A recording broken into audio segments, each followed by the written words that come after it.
अल्हम्दुलिल्लाहि रब्बिल आलमीन वस्सलातु वस्सलामु अला सय्यिदिल अंबिया वल मुरसलीन अम्मा बअद फ़अऊज़ु बिल्लाहि मिनश शैतानिर रजीम बिस्मिल्लाहिर रहमानिर रहीम अस्सलातु वस्सलामु अलैका या रसूलल्लाह व अला आलिका व अस्हाबिका या हबीबल्लाह। मैं हूँ साजिद अली, आप Islamic knowledge Sajid Ali channel देख रहे हैं। तमाम नाज़रीन को खुश आमदीद कहता हूँ। आज हम अपने नाज़रीन के लिए एक ऐसा वाक़या लेके आए हैं, एक ऐसा किस्सा जो निज़ाम कुदरत का एक शाहकार है। यानी इससे हमें बहुत सारे सबक मिल जाते हैं, बहुत सारे असबाब मिल जाते हैं। इंसान अगर इस सबक से सीखे, इस वाक़ये से सीखे जो बयान करना है आज। वाक़या थोड़ा तवील है, लेकिन इस वाक़ये को आखिर तक मुकम्मल सुनिएगा। इस आखिर तक सुन के वीडियो को स्किप न कीजिएगा, ताकि वाक़या आपको मुकम्मल आखिर तक मालूम हो जाए। यानी इस वाक़ये से हमें क्या दर्स मिलता है, क्या सबक मिलता है।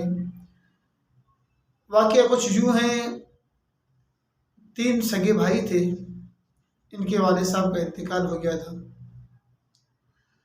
वालिद साहब के इंतकाल के बाद 2 भाई ने ये फैसला किया कि छोटे भाई को कहा कि आप वालिदा की खिदमत करते रहें, हम कुछ लिख पढ़ के कुछ तालीम हासिल करें, आप वालिदा की खिदमत करें, जो ख़र्चा होगा, जो आपके घर के मामलात हैं, हम इसको चलाएंगे।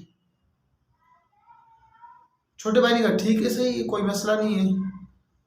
चलता गया ऐसे वो अपनी वालिदा की खिदमत में लगे रहे। जब वो पढ़ के फारिग हो गए, उनकी जॉब वगैरह लगी बादशाह के यहाँ कहीं भी, वहाँ बादशाह के यहाँ जॉब लगने के बाद उनकी भी शादी हो गई। शादी होने के बाद जाहिर सी बात है, हर कोई अपने औलाद को देखता है, हर कोई अपने औलाद का ही सोचता है।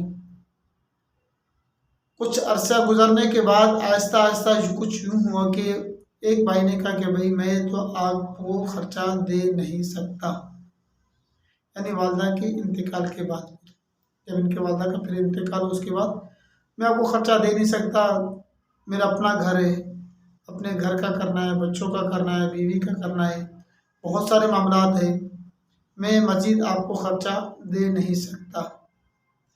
जाहिर सी बात है, जब ये शख्स कुछ नहीं पड़ा हुआ, परेशानी की आलम में, वक्त गुजरता गया। कुछ अरसे बाद दूसरे भाई ने मना कर दिया इनको कि मैं भी आपको खर्चा नहीं दे सकता, आपने जहाँ से कमाना है कुछ भी कर ले, आगे आपकी जिम्मेदारी है। छोटे भाई ने कहा कि भाई आप लोगों ने खुद कहा था कि हम पढ़ेंगे सारी ज़िंदगी, हम आपका खर्चा उठाते रहेंगे, आप वालिदा की खिदमत करें। मुझे पढ़ाने की इजाज़त भी नहीं दी, पढ़ाया भी नहीं आप लोगों ने, अब मैं क्या करूं। तो भाइयों ने ये कहा कि आप जो भी कर लें, कुछ भी कर लें, हम तो अपने घर को देखेंगे, अपने बच्चों को देखना, अपनी बीवी को देखना, बहुत सारे मामलात हैं। चलता गया किस्सा। जो छोटे भाई थे उनकी बीवी कुछ ज़्यादा समझदार थी, फजूल खर्ची वाली नहीं थी, और समझदार के उन्होंने ऐसा किया कि अपने वालिद से, अपने घर वालों से कुछ पैसे लेके आए। कुछ पैसे लेके आने के बाद उसके लिए एक सूट सिलवाया, अच्छे जूते वगैरह खरीदे इनके लिए। देने के बाद अपने शौहर को दे के बोले ये पहन के आप बादशाह के दरबार में चले जाए। बादशाह के दरबार में चले गए। पहुंचने के बाद, हालांकि ज़ाहिर सी बात, कोई कहीं इंटरव्यू पे जाता है, कोई ऑफिस जाता है, यानी अच्छे लिबास पहनता है, अच्छा साफ़ सुथरा लिबास हो, यानी अगले को देखे कोई इम्प्रेस हो जाए, यानी कोई साफ़ सुथरा लगे, ये अच्छी चीज़ है। वहाँ पहुँचने के बाद दोनों भाई ने देखा कि यहाँ ये किस लिए है। उन्होंने कहा मैं जॉब के लिए आया हूँ, यानी कोई नौकरी मिल जाए, कुछ मिल जाए, मैं अपना घर का गुजर सफ़र कर लूँ। भाई ने कहा कि हम पढ़े लिखे हैं, काम कर रहे हैं, आपको क्या ज़रूरत, आप कुछ पढ़े भी नहीं हो, कैसे काम करेंगे। खैर,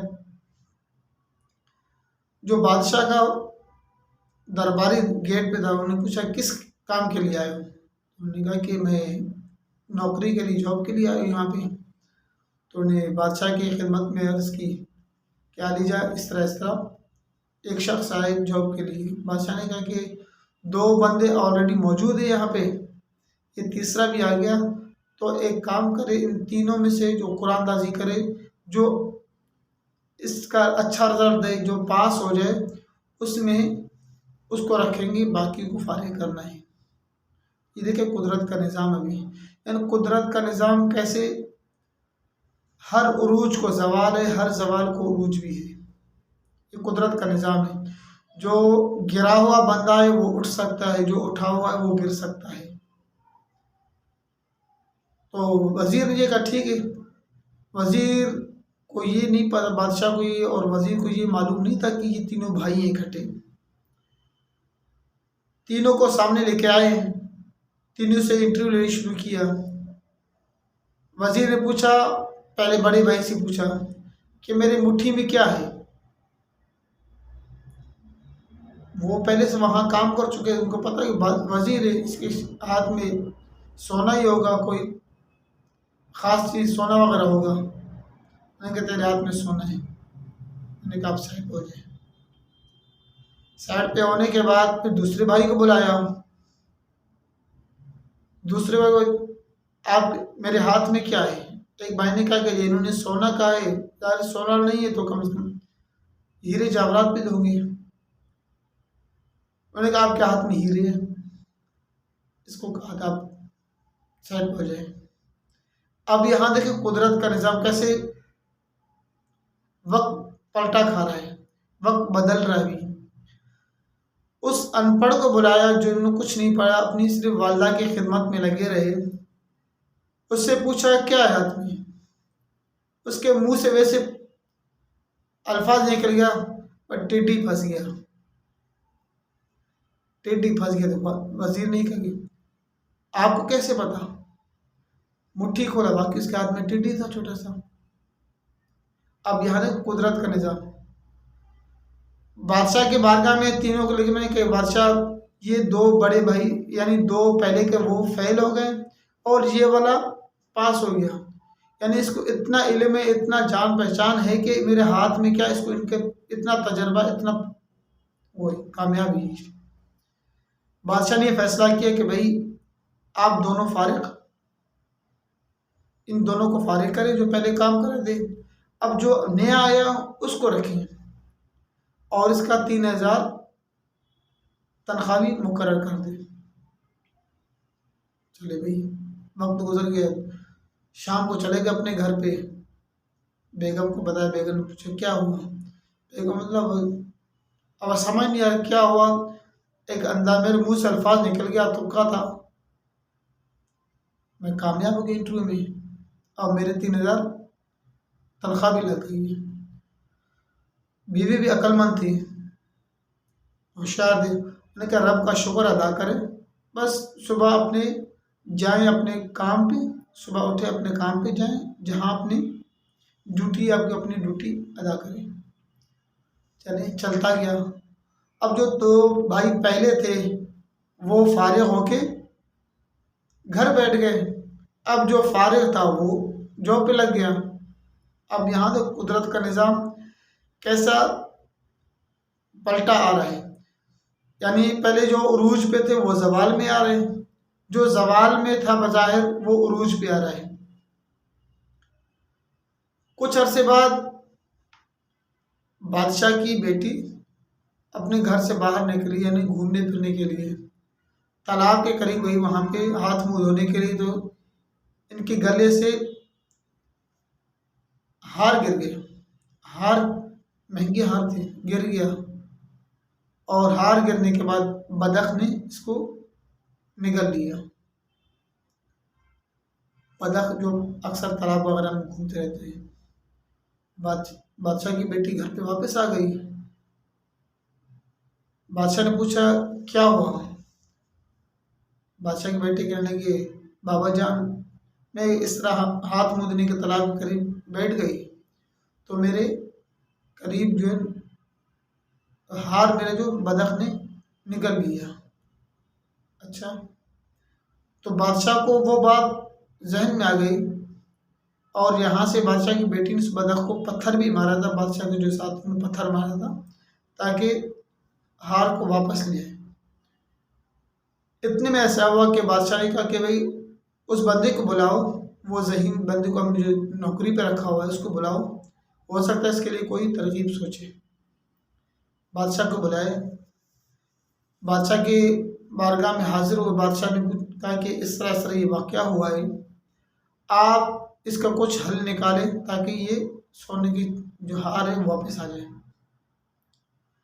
उन्होंने कहा ठीक है। उन्होंने कहा कि बादशाह से कहा कि 100 बदख बुलवाया जाए या मंगवाया जाए। 100 बतख मंगवाया। वो बादशाह को जो बादशाह के बारगाह में जो जॉब पे आया था, 100 बतख मंगवाने के बाद देख रहे उनमें से एक बतख लंगड़ा के चल रहा है। अब देखिए यहाँ इनको कुछ नहीं पता क्या हो रहा है क्या नहीं हो रहा है, ये कुदरत का निज़ाम है, ये ऐसी बात इनके दिमाग में खुद ब खुद आते जा रहे हैं, चल रहे हैं। उस बतख को अलग करवाया और बतख बादशाह सलाम इसको ज़बह करवा दिया। बादशाह बोले कि इसको क्या ज़बह करना है, बोले मैं इसको ज़बह करवा दी। अब उसको ज़बह करने के बाद जब पेट को चीर दिया यानी पेट को चाक किया तो उसमें से सोने का हार निकल गया। बादशाह देख के हैरान। बादशाह कहने लगे कि भाई इसके जो 3000 तनख्वाह मुकर्रर है इसको डबल करो, 6000 कर दो उसको। ये और खुश हो गए, चलो यहाँ पे ये कामयाब, इस इम्तिहान में भी कामयाब हो गया। अब यह कुदरत का निज़ाम कैसे रब ताला ने इनको वालिदैन की खिदमत की बरकत से नवाजा है। जब घर वापस पहुंचने के बाद बीवी ने पूछा क्या हुआ। बीवी से कहने लगे कि कुदरत का निज़ाम है, समझ नहीं आ रहा क्या हो रहा है। अब इस तरह मैंने किया, ये वाक़या सारा बता दिया बतख वाला। तो बतख से जो सोने की हार साबित हो गई, बरामद हुआ। तो बादशाह ने कहा कि भाई इतना ज़हीन है, इनने मेरी मुश्किल को दूर कर दिया, अब 3000 के बजाय 6000 तनख्वाह कर देने की। बीवी अक्लमंद थी, उन्होंने कहा कि अल्लाह का शुक्र अदा करें, रब का निज़ाम चल रहा है इसको चलने दें, ना शुक्री ना करें, चल रहा है चलने दें। चले कुछ अरसे बाद वक्त गुजरता गया, चलता गया। कुछ अरसे बाद बादशाह का तमाम मिल्कियत जो इनके जायदाद वगैरह में सोना जेवरात जितना माल मिल्कियत रखा हुआ था सब चोरी हो गया। सब चोरी होने के बाद बादशाह ने कहा भाई बादशाह परेशान है, भाई उस शख्स को बुलाओ जो ज़हीन है, ये लाजमी कोई ना कोई मेरे रास्ता निकालेगा ताकि मेरा माल वापस आ जाए। बुलाया गया बादशाह की बारगाह में। बादशाह ने कहा कि भाई इस तरह मेरा माल मिलकर पूरी चोरी हो गई है, आप इसका कुछ रास्ता निकालें, कुछ हल करें। अब यहाँ देखें कुदरत का निज़ाम देखें। उसने कहा कि भाई मुझे 8 दिन का टाइम दे दिया जाए, मुझे 8 दिन का टाइम दे दिया जाए। चले भाई 8 दिन का टाइम दे दिया। वो घर में सोचता रहा, देखता रहा, सुनता रहा क्या करे क्या नहीं। ये कुदरत का निज़ाम है, रब का निज़ाम है, चलता रहा। 7 दिन गुजरने के बाद अब आखिरी रात और आखिरी दिन रह गए। वो अपने घर में बैठा हुआ है, यही सोच रहा है कि किस तरीके से माल वापस किया जाए। और वहाँ से इतने जो 8 चोर थे उन्होंने कहा कि भाई हमने माल मिलकर चोरी तो की है, और बादशाह के दरबार में एक बंदा वो बहुत ज़हीन है, वो कहीं ऐसा ना हो कि हमारे पीछा करके हमें पकड़ ले, हमारी जान से मार डाले। हालांकि ये रब का निज़ाम है। तो चोर 8 थे, यहाँ से उन्होंने 8 दिन का टाइम ले लिया था। उन्होंने कहा चलो भी, सब ने मशवरा किया, बोले चलो इनकी बारगाह में चलते हैं, कुछ ना कुछ ऐसे करते हैं उनको पता ना चले, ताकि हम ये निभाने से अपने आप को क्लियर करवा दें, साफ करवा दें। इसके घर के करीब पहुंचते ही 7 बंदे गेट से अंदर इंटर हुए। एक ने कहा कभी आप लोग पहुंचे, मैं आज तक चारों में पेशाब वगैरह करके वापस आ जाता हूँ। वो शख्स जो तीनों भाई में छोटा भाई था, वो शख्स बैठा हुआ अपने घर पे सोच रहे, 7 तो आ गए, 7 गुजर गए, एक रह गया, 7 गुजर गए, एक रह गया। अब इतने में ये अपने सोचने में यही गुमान में था कि 7 गुजर गए, एक रह गया, यानी 7 दिन गुजर गए, एक दिन रह गया, मुझे बादशाह को जवाब देना है। इतने में वो गेट से एंटर हो गए कि ये इन्होंने अल्फाज में 7 गुजर गए, एक रह गया।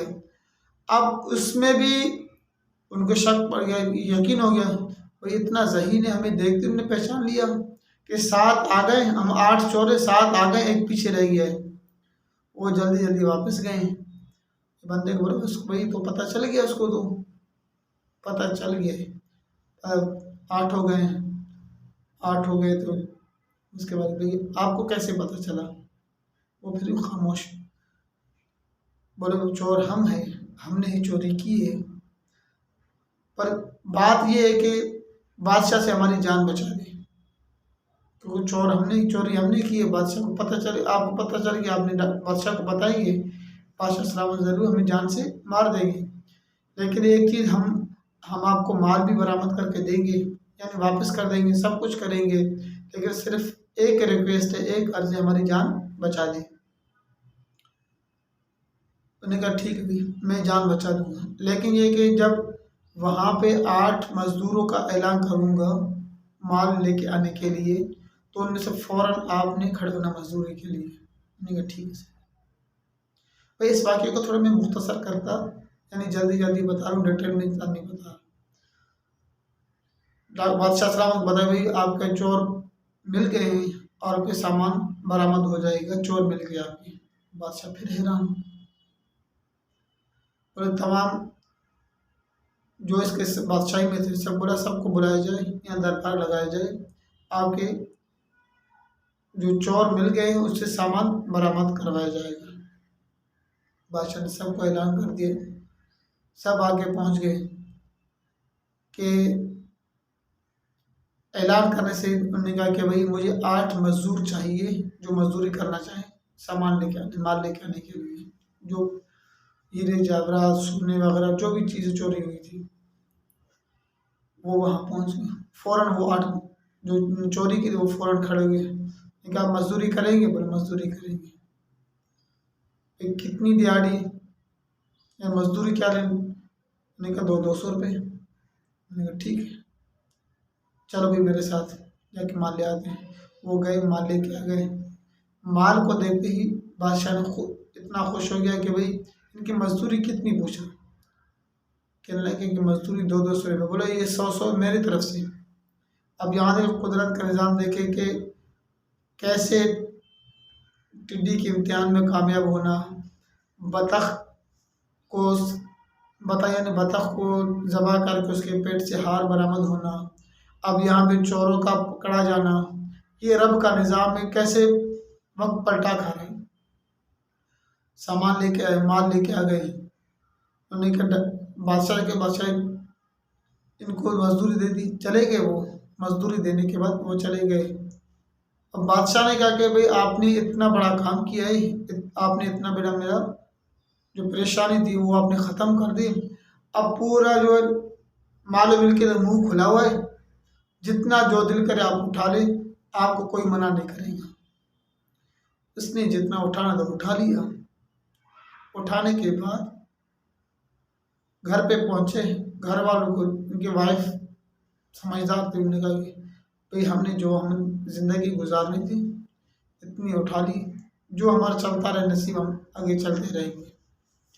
यहाँ से अब निकलने की कोशिश, कहीं ऐसा नहीं दोबारा फंस जाए, बादशाह को पता चल जाए कि मैं अनपढ़ हूँ, तो इससे बेहतर है कि आप निकल जाए यहाँ से।